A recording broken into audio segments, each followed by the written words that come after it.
తెలుగు ఇండస్ట్రీలో అక్కినేని కుటుంబానికంటూ ప్రత్యేక స్థానం ఉందని చెప్పటంలో ఎటువంటి అనుమానం లేదు. నట సామ్రాట్గా అక్కినేని నాగేశ్వరరావు మంచి గుర్తింపు తెచ్చుకున్నారు. ఆయన తర్వాత నాగేశ్వరరావు వారసుడిగా నాగార్జున ఎంట్రీ ఇచ్చారు. నాగేశ్వరరావు నట వారసత్వాన్ని నాగార్జున కొనసాగించారు. అక్కినేని నట వారసుడిగా ఎంట్రీ ఇచ్చాడు నాగచైతన్య. తాత తండ్రి వారసత్వాన్ని నాగచైతన్య కొనసాగిస్తారని అభిమానులంతా భావించారు. అయితే నాగచైతన్య హీరోగా నిలబడటానికి నానా తంటాలు పడుతున్నాడు. నాగచైతన్య ఇప్పటి వరకు చాలా సినిమాల్లో నటించాడు, కానీ హిట్ కొట్టింది మాత్రం చాలా చాలా తక్కువే అని చెప్పాలి.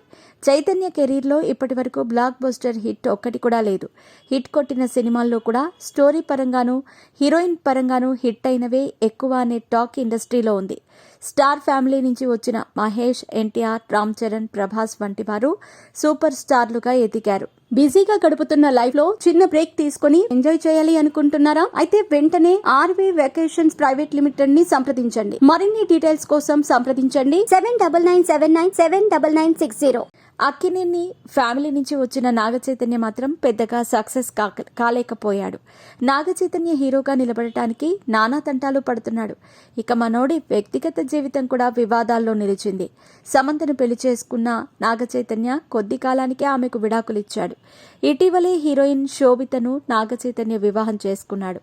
ఇదిలా ఉంటే నాగచైతన్యకు ఓ అందమైన మరదలున్న సంగతి పెద్దగా ఎవరికీ తెలియదు. హీరో వెంకటేష్ అన్నయ్య సురేష్ బాబుకు రానా, అభిరామ్లతో పాటు ఓ కూతురు కూడా ఉంది. ఈ విషయం రీసెంట్గా బయటకు వచ్చింది. రానా హోస్ట్గా వ్యవహరిస్తున్న టాక్ షోకి నాగచైతన్యతో పాటు రానా భార్య, సురేష్ బాబు కూతురు కూడా హాజరయ్యారు. ఆమె పేరు మాళవిక. రానా తన కజిన్స్తో చేసిన ఈ ఎపిసోడ్లో సురేష్ బాబు కూతురు మాళవిక హైలైట్ అయ్యింది.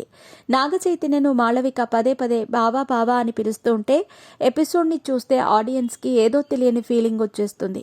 బావా మరదళ్ళు ఎంత బాగున్నారు, చెయ్యంటే మాళవికకి బాగానే ఇష్టం ఉన్నట్టుగా అనిపిస్తోంది అని అంటున్నారు.